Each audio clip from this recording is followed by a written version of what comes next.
What's going on, everybody? Welcome back to the Pack a Day podcast. I am your host, Andy Herman. More importantly, I am joined by the one and only Perri freaking Goldstein. Perri, it is so amazing to be talking to you again. Obviously, we are in training camp week. How jacked are you and how are you doing? I'm great. I cannot wait. I think rookies get there Friday, so everyone's already there. I think everyone's there. Obviously the first actual open practice is Wednesday. Okay. But I mean, it's crazy. It's right around the corner. Yeah. Okay. I have my days mixed up. Obviously, they got there last Friday, so Yep. it's already. I can't even wrap my mind. Basically, this is me saying I can't wrap my mind around we're already here, especially because I'm gonna be up in like 3 weeks for training camp. So yeah, it's real. It's happening. We're 6.5 weeks away from the very first NFL game on Thursday night. And not only that, but I think this week is the Hall of Fame, or is it next week? Next week is the Hall of Fame game. So like Thursday, August 4th is the Hall of Fame game already. So like we are approaching, like, I know it's just preseason football. I know it's just Jaguars versus the Raiders. I know it doesn't matter all that much. Devontae Adams probably not going to play in that game. Well, you never know. Maybe he gets if they want to, integrate him with, Derek Carr, who knows, but still we are inching ever so close to actual football. I'm geeking out. There's no two ways around it. I know. I can't wait to be up in Green Bay. I miss it. I haven't been back since September, which is a really long time. So yeah, it's almost a full year. So I'm excited. I want a hinterland cherry wheat, and I want some cheese curds, and I want some padded Packers practice. I had all of those things except padded Packers practice yesterday when I was headed to Lambeau for the soccer match, which I want to just discuss quickly because this was such a cool atmosphere. If anyone has not ever been at Lambeau, I don't care what you get there for something. It is just an absolute shrine of amazingness. And quite frankly, it doesn't matter if it is a football game or a soccer game or almost anything else. The game in and of itself was the star, but like Lambeau Field in that weather, in that environment also got to be the star. And that was what was so cool about it is just getting to see Lambeau in that environment, had the opportunity to attend as a fan, and the atmosphere was amazing. And like everything could have been like brought down a few degrees because all the rain, you had the lightning storm, you had the delay, they shortened the games. Like there was just stuff like that it could have maybe like ruined the moment or like brought down the buzz, and it just didn't. The crowd was amazing. Everyone stood through the entirety of the match. No one sat down for a second. I mean, it was absolutely incredible. Just the buzz and the energy in there. And not only will I be like upset if they like don't do it, I don't even know, like sign me up right now, like add it to my Packers season ticket holder packages to put a soccer game at Lambeau every year. The crowd was amazing. The atmosphere was amazing. Lambeau was amazing. It was so freaking fun. And I enjoyed the heck out of it. What a concept. Everyone's standing for the whole game. Right.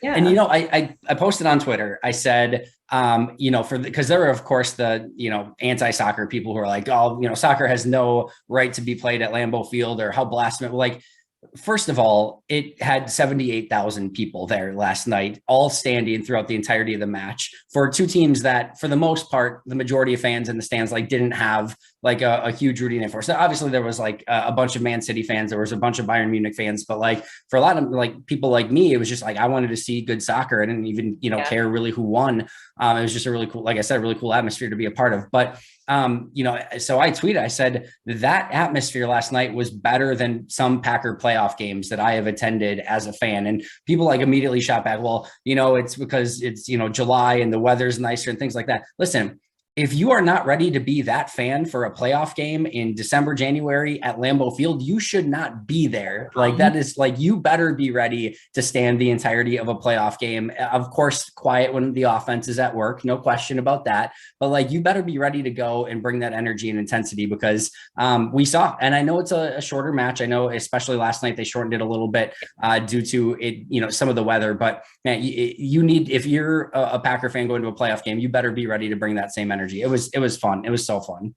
I feel like it would be cool to see what it's like to play a completely different professional sport inside Lambeau Field. Like I saw a couple photos and videos and I was like, wow, that looks like a real like soccer pitch I guess that's what they call it. Yep. It was a little bit less wide. You could tell like the field was a little like didn't match perfect dimensions for what like an actual professional soccer game would need to be. I just don't think Lambeau has the ultimately the width to do that. But it's still it was so fast paced. It was so fun. I can't say enough positive things about it. I honestly like the most disappointing thing is that it took them until 2022 to figure out that this is a good idea to do in Green Bay, because it was unbelievable.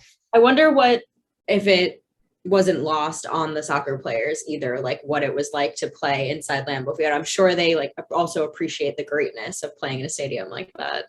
No question about it. And I think that's a cool thing, right? Like you can bring in two totally different teams next year if you wanted to, and it would be just as cool. Like, I just think there's so much potential and opportunity, and it was a really fun game. 1-0 game, obviously, for Man City. And I know I'm just kind of, sounding like a broken record here, but cannot say enough positive about it, and just the full energy and intensity that game brought. And again, I was on my feet just geeking out the entire time. So as was pretty much everyone that was there. That was the fun news from the weekend to talk about.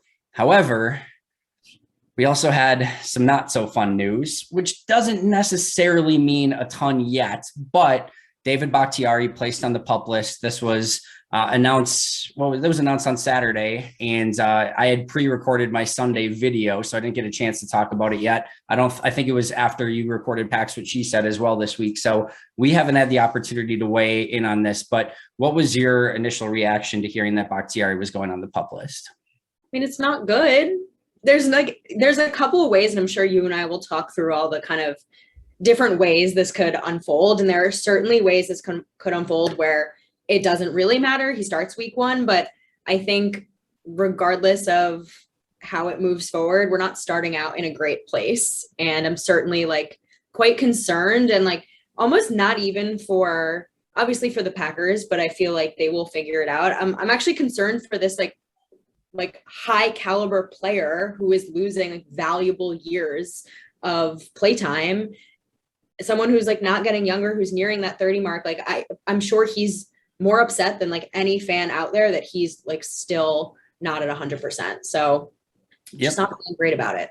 Listen, I don't want this to happen to Justin Jefferson for the Vikings. I don't want this to happen to Justin Fields for the Bears. I don't want this to happen to TJ Hawkinson for the Lions. I don't want this to happen to any player in the league. Like I want every team to have their players available to them, and I want to see who is the best team out there, and just to have one of the real stars of this league, one of the best offensive linemen in all of football, to have to go through this just sucks no matter what way you look at it.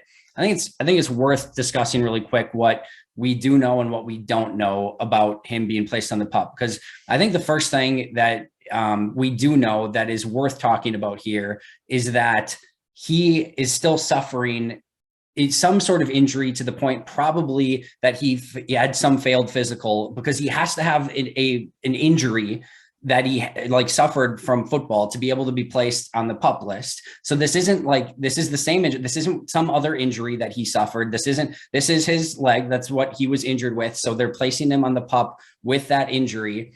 And if he had passed his physical and done everything and was ready to go, you don't put him on the PUP list in that scenario. And the other thing is, like, I heard, some people be like, well, they probably just want to rest him and not rush him back or anything like that. That's fine, but you wouldn't have to put him on the PUP list if you just wanted to rest him. So the fact that they were able to put him on the PUP list and did put him on the PUP list means that in likelihood, he did not pass his physical and be ready to go, and that his same injury in some capacity is still bothering him. So this isn't, and it could just be out, and I'm sure we'll hear maybe these words from Matt LaFleur, out of an abundance of caution and things like that, yada, yada, yada, which all sounds great if that's what ends up being said. But at this point, I think Bill Huber posted that it was 569 days since, I don't know if it was since the injury or since the surgery. I don't recall which one it was. Do you? Since the injury. Okay. Since the injury.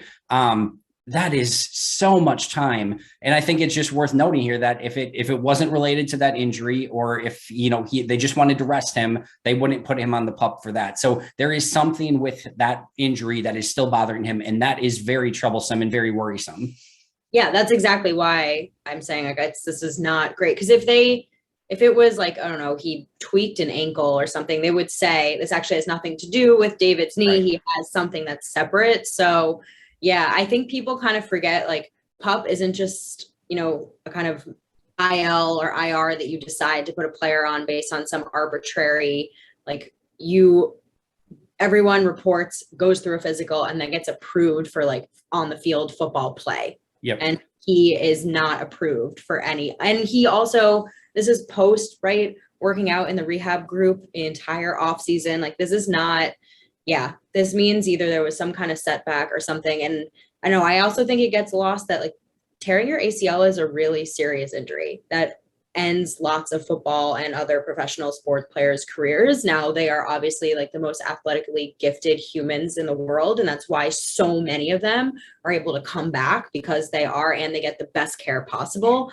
But like, it's not out of the realm of possibility. Like I know plenty of college athletes, right? Obviously they're not going to be professional athletes, but college athletes, this happens to, and they never, get to play at a high level again. So this is obviously, I'm not trying to be doomsday, but just like, I think people get skewed by the fact that so many players are now able to come back from this injury these days. So that's like the expectation that you're 100% when that's not always the case. Yeah. And I mean, the biggest thing is I feel for David Bakhtiari because you know how hard he's working and you know how badly he wants to be out on the field. It's a brutal situation all the way around. What we don't know is exactly what, this means for David Bakhtiari moving forward. As an example, Jalen Ramsey was said that he was going to be put on the PUP list at the start of training camp. And then the Rams changed their mind and said, nope, he's actually good to go. We're not even going to put him on the PUP list. And as I discussed on Friday or Saturday show when on the YouTube show, when the initial PUP list gets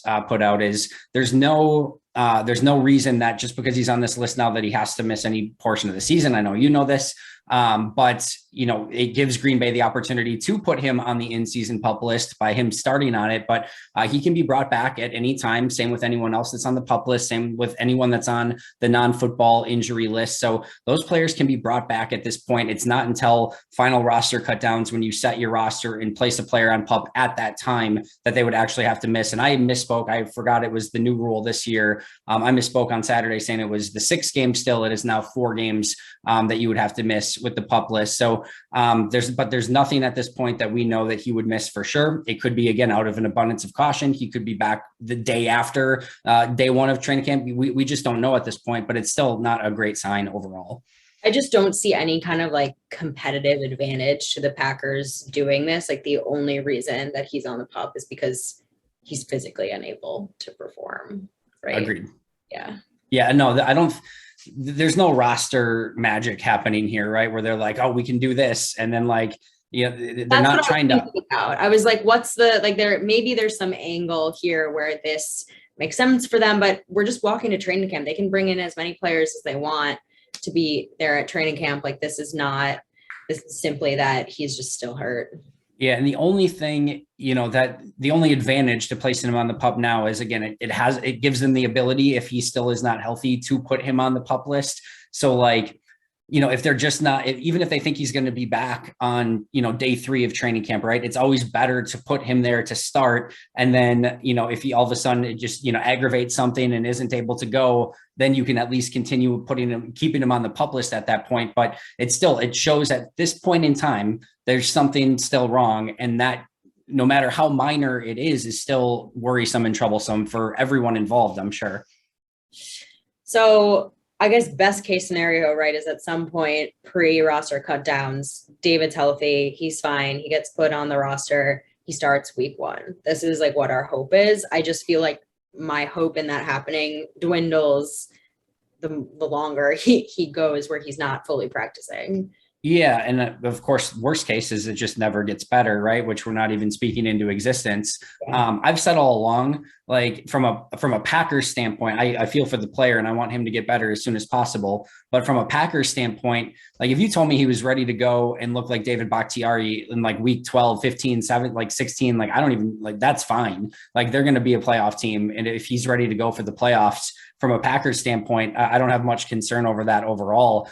I think they'll be able to find guys who can fill in just like they have, especially last season. But there's no question to me that this team needs a healthy Bakhtiari and a healthy Elton Jenkins if they want to perform at their peak come playoff time. And I think that's just why this is so nerve-wracking as well for Packer fans is because of how important he is to the team, how important he is to the offense. There's no cheat code at wide receiver in Davante Adams that's just going to uncover in under 2 seconds, right? Like over and over and over and again. This is an offense that's going to need to be able to run the football really well, which you need your best offensive lineman for. It's a team that's going to have probably a little bit more pass protection for Aaron Rodgers to give him those few extra seconds to find receivers who aren't getting open in under 2 seconds like Davante Adams. They need a healthy Bakhtiari. They need a healthy Jenkins. They need a healthy probably Myers and John Runyon Jr. And this could be a major setback to that. We'll see. We don't know yet, but it's still worrisome. Yeah, that's why I'm a little surprised. You're like, it's fine if he's, healthy week 12. I feel like they're going to have really close regular season games this year as the offense starts to figure out who they are without Davante Adams, where having a David Bakhtiari out there for that final drive could be the reason they win or they lose. Yeah, I guess my point being is that, like, if you said David Bakhtiari doesn't play a single snap during the regular season, this is to me, and barring an injury to Aaron Rodgers for any significant period of time, they're at minimum a 7 seed in the NFC. Like they don't need David Bakhtiari to get to the playoffs. They do need David Bakhtiari to win in the playoffs is kind of how I would say it. So, and I've said this before on here, I'm past the point of really caring too much if they're the 1 seed or the 7 seed or anything in between, because they've had the 1, they've had the 2, they've had everything else in between. The last time they won the Super Bowl, they were the 6. Like, I just want them playing their best football in January and February, and anything else is just like, we'll get there. We'll figure it out when we get there. But I would, again, it was more of like, if you could sign me up right now and you just said like, hey, David Bakhtiari will be 100% ready to go week 15. But he's not going to be able to play before that. Like, give me the contract right now and I will sign it in huge Sharpie. Like, all right, I'm cool. Give me him week 15, 100% healthy. Yeah, it is interesting that this happened right after he signed the big extension. Now, obviously for the player, I'm thrilled for him. He got the money and now he has the security to just get better. But the Packers haven't, when you think about, right, all the cap space that they've pushed into the future and everything that they've done to kind of like go all in for this team, that does include his contract. And this is not the most articulate way to say this, but like, it just kind of sucks that he's not on the field for these kind of like crucial all in years while we have Aaron Rodgers. Yeah, and I've seen some like of the cynical fans too be like, just cut him and cut bait and get rid of him. No, that's not what I'm saying. No. I know 1,000,000%. I knew that. Sorry, I should have been more clear. I know that's not what you're saying. But I think it's worth bringing up the contract in this situation, because if they cut him right now, he has $35.8 million in dead salary. So like, there's no advantage. Technically, they would save 1 million in, or almost 2 million in cap this year, but still have 23 million in dead cap that would go towards next year's salary cap. There's no advantage to cutting David Bakhtiari. You're 1,000,000% better. Just, if you found out today that he was going to, not be able to play the entire season, you're still better putting him on IR for the entirety of this year and then hoping that he's ready to go for week 1 next year, because that's still your better scenario than just releasing them outright right now. So there's 0.0% chance that the Packers and David Bakhtiari end up separating ways, or injury settlements, or cut, or anything like that. The contract's just not conducive to that. So David Bakhtiari will remain a member of the Green Bay Packers unless he retires, which also is not great for the salary cap, by the way, although likely they would probably do something to the deal to extend it out a bunch of years, but we're not even going to talk about that because we don't want to speak it into existence. No, and I didn't bring up the contract in terms of like, I think they're going to do anything with it. I just think about it in terms of like, you're looking at your high impact players, and those are the players you're paying the most, right? Aaron Rodgers, him, Jair, etc. And you're just thinking like, you're paying these players because you want them on the field. And I know David wants to be on the field too, but you're now 2 years right into a new extension, and David hasn't played for a full season yet. Yeah, I mean, even at that $13.4 million salary cap this year, he's the second highest paid player on your roster. Like, you just can't have your guys that you're putting so much of your cap into miss significant periods of time. And listen, as I said, I think Green Bay can still be a really good football team. They're definitely going to need players to step up without David Bakhtiari if he's not there. And again, I don't even want to get too far into this because we're all still hoping that he's going to be able to go week 1. But I do think it's worth discussing because I think even in, training camp, or excuse me, in mini camps and OTAs and stuff, we see, all right, Yash is at left tackle, Cole Van Lannen's getting a cup of coffee at right tackle. They moved Royce Newman out to right tackle, and Jake Hansen goes in at guard. And you're like, all right, yeah, that's fine. But you know what? Bakhtiari's coming back. Jenkins is coming back at some point. So whatever they want to do, not much of an issue. Like now it's like, okay, because you were hoping, I think, that if Bakhtiari is ready to go, now you move Yash to right tackle and start having him be part of that competition, probably up until the point where Jenkins comes back. But now if Yash is at left, now at right tackle, you're legitimately talking probably about Royce Newman, Cole Van Lannen, Sean Ryan. I can't stress enough how different this team is if you have David Bakhtiari and Elton Jenkins at left and right tackle, or if you have Yash Nijman and Royce Newman at left and right tackle. Like, it is just insane. So yeah, this is a very, very big deal.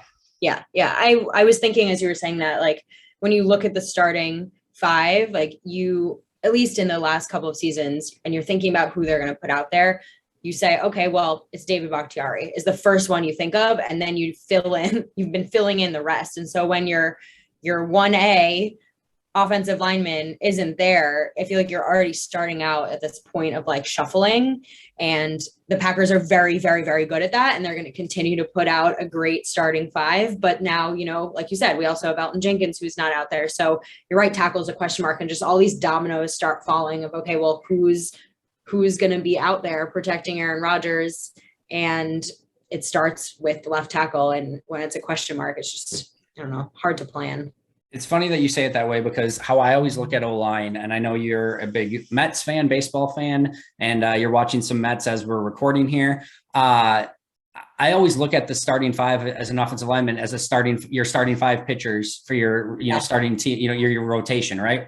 And you always need the ace on top. And when your ace is going well on top, like, then it just everything clicks. Like, one every 5 days, you're going to have a really strong performance, right? And then you want your really strong number 2. And then, like, once you get down to like your 5th guy, it's like, all right, if it's like a 4 something ERA guy, we'll be okay. But I need those top guys at the top of my rotation to be playing their best, healthy, etc., to really give me a chance. I look at the exact same way on the offensive line. I need my ace, which is David Bakhtiari. I need my big time number 2, which is Elton Jenkins. And then, like, all right, I got 2 solid guys coming up, and John Runyon Jr., who's probably going to be one of my big future players. Same thing with Josh Myers as my number 4. Like, my number 5 can be a Royce Newman or a Jake Hansen or a rookie or something like that. And like, we'll be okay with that. But I have to have my top 2 going well. And when all of a sudden you look at that, and now your number 1 is John Runyon Jr., and now your number 2 is Josh Myers, and now your number 3 is like your Royce Newman, and then your 4 is like, all of a sudden you just keep going, and it's just like, man, now like everything is just off, right? And it's just it can get really bad really fast. Yeah, now every 5th day you're going like long relief, and it's not going well. No.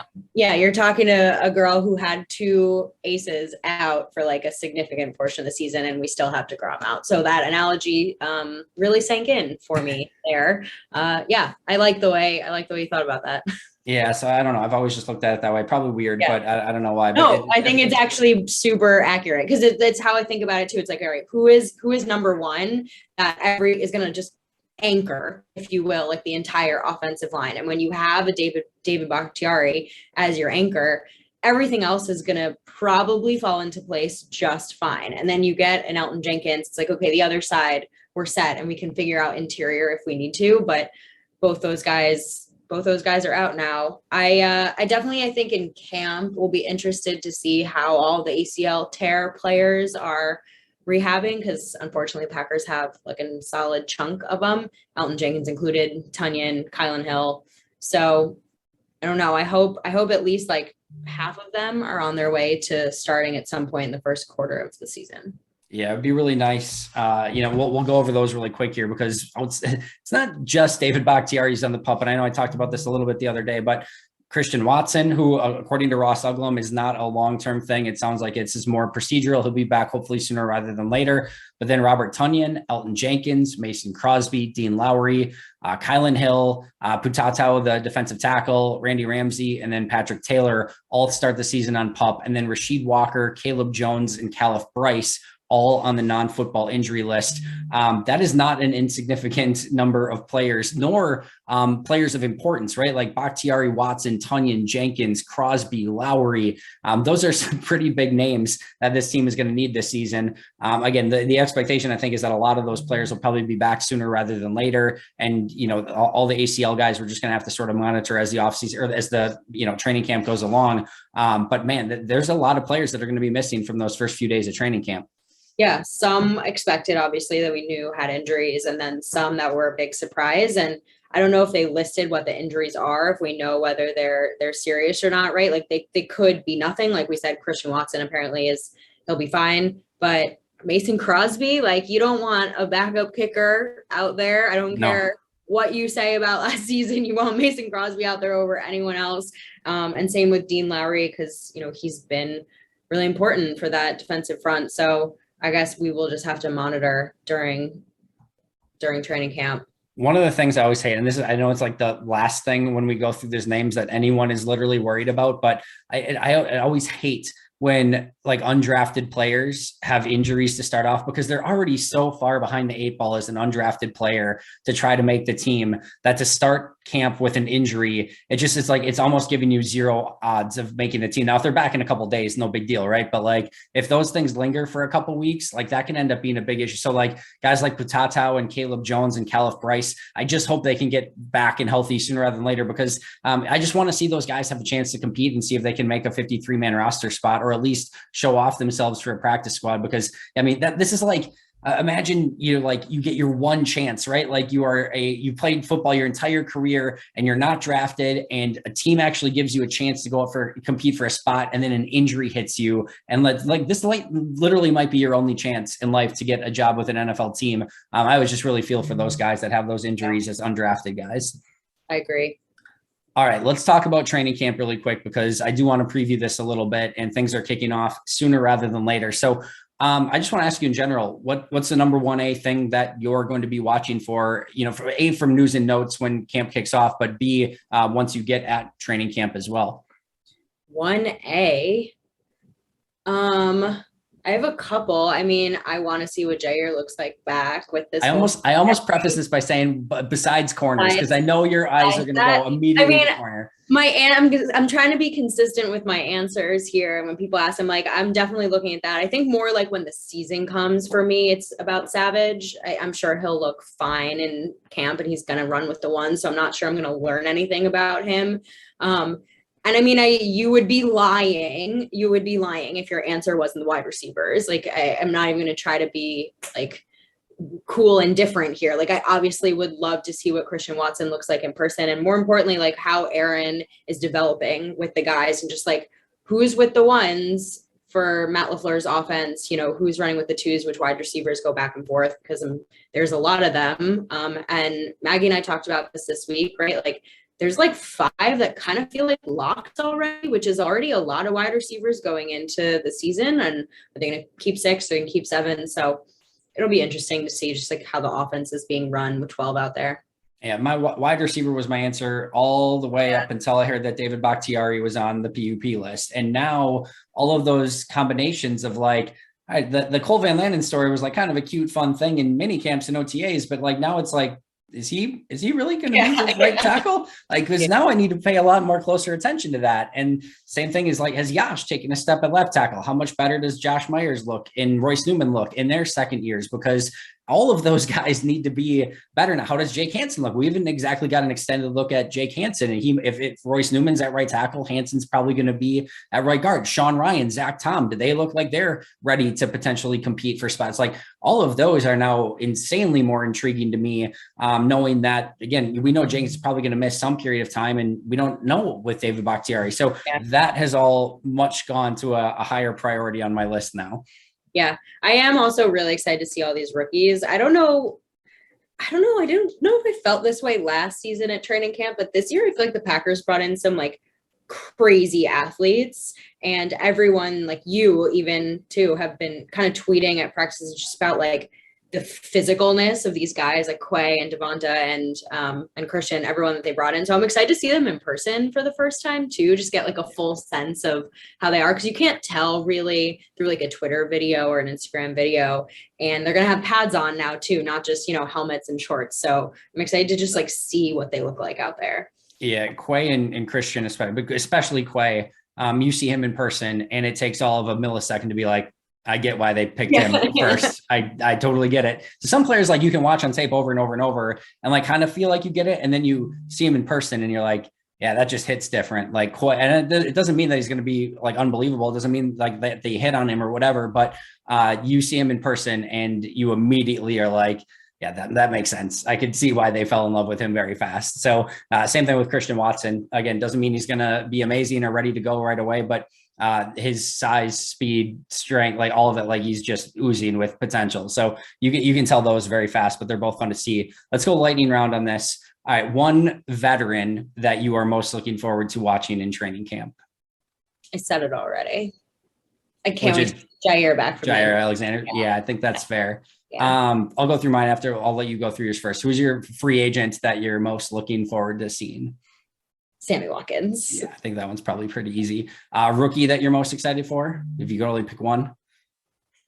It's probably Quay, just because they picked him so early and everyone's like, oh, kind of a reach. And like, now I'm like, was it, or are they just smart at drafting? And then a player that could make a year, 2 or 3 jump that you are really excited to watch at camp. It's somewhere between Amari Rodgers and Rashawn, mostly because I'm just full blown like Rashawn's going to be an absolute star this year. And I'm excited to see that in full force, but also if Amari can make a jump. Yeah. So for me, I think year 2 I really want to see a little bit more for like Josh Myers, because I think he has the ability to be like a really, really good center. And I thought he was good to like average-ish, maybe slightly below average even at times last year. But I think he has every tool. What's that? He was hurt. Yeah, no, for sure. And I just think he has the ability to be really good. So I think if he can make that jump, then again, that makes your offensive line, especially which now may need it a little bit more. I think that could make it that much better. Rookie is unquestionably Christian Watson. I just think he has the potential to be the key that unlocks the offense even more with just his explosivity, his deep ball prowess. Like, I just think that can be the guy. And if he hits and he hits early, the offense will look totally different. If he's going to take time or can't stay on the field, I just think the offense, the ceiling for the offense overall takes a major hit if he's not ready. Free agent has to be Sammy Watkins. And then the veteran one is really interesting. You know what, I'm going to have to say Darnell Savage, just because I think we're at the point with Darnell Savage where we've seen a really, really good season in 2020. We've seen 2 not so great seasons in 2019 and 2021. And I just want to see what version of Darnell Savage, because if he's the 2020 version, which was awesome and flying around, I mean, man, now we're really talking about a defense that could be just literally savage. So I'm gonna lean Darnell Savage on that one. He's my player for the season for sure. Yeah. Like, he's just like gonna be, every time I rewatch, it's gonna be like, okay, let's see how Savage did, because this is a huge year for him and a huge year for the Packers to make a decision with him. And like, they luckily don't have a decision to make really with Rashawn, so they're just looking at like, all right, what are we gonna do with this player? Are we gonna give him a big extension? Like, does he deserve it? Yeah, no, that's going to be really interesting. And this is his opportunity probably to go out. He already got his 5th year option, but if he can earn an extension by his play this year, it would be a huge opportunity for him. So hopefully he plays his absolute best and we get to see the best version of Darnell Savage, because still very high on his overall talent. Just want to see it a little bit more consistently. I think that sort of does it for us today, Perri. Anything else you wanted to go over? Any other training camp stories you're excited about? No, I think we definitely covered it. Just ready for some real Packers football. And this team's going to look different. And I'm excited about it. Because you and I always say, if you're staying the same, you're not getting better in the NFL. So what are they going to do to kind of push it forward?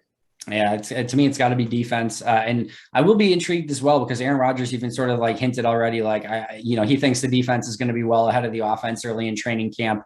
We'll see if that comes to fruition. Having number 12 definitely helps things on offense. So I'm sure he's going to be able to do some things to the defense that'll give them some things to think about as well. But I think that's just going to be a really fun matchup. This defense that could be flying around the field against Aaron Rodgers in his mind. That's just going to be a fun, matchup to watch every day in practice. So I will be there on Wednesday and I can't wait.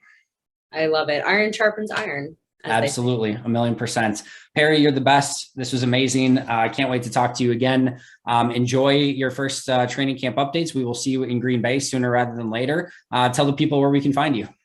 You can follow me on Twitter at Perri_Goldstein. Follow the podcast at PWSS Podcast on Twitter. Pax What She Said on Instagram. Maggie and I are going to start going live again now that the season is starting. So we'll be recording twice a week, which we're very excited about. I got to start doing that. I've been too lazy. I don't know. I got to figure out a way to do live, but we'll get there eventually. Perri, you're the best. You can follow me on Twitter at Andy Herman NFL. You can follow the podcast at Pack Day Podcast. That does it for us today. But until next time, and as always, go Pack Go. Go Pack Go.